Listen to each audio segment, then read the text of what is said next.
কেন বলছি? কারণ এক্সাম্পল যেটা দিব এখন, যদি আপনি আমার উদাহরণটা না বোঝেন, এটা আপনার মাইন্ডে লাগতে পারে। আর বগুড়ার মানুষের কাছে উল্টা পাল্টা করলে কোনো ছাড় পাওয়া যায় না, ঠিক কিনা বলে? আগেই মাফ চাচ্ছি, আমার কোনো বাজে উদ্দেশ্য নেই এই উদাহরণটা দেওয়ার ব্যাপারে।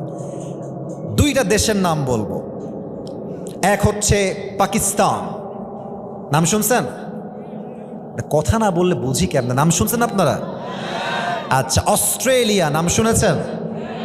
আচ্ছা, আপনাকে আমি দুইটা অপশন দিব। এক, অস্ট্রেলিয়ার একজন মেয়েকে আপনার জন্য পাত্রী হিসেবে দিব যে দেখতে সাদা সুন্দর। প্লিজ পয়েন্টটা বুঝবেন, পয়েন্টটা বুঝবেন। দেখতে সাদা সুন্দর, পুরো চামড়াই হচ্ছে ধবধবে সাদা, জাস্ট সাদা সুন্দরী।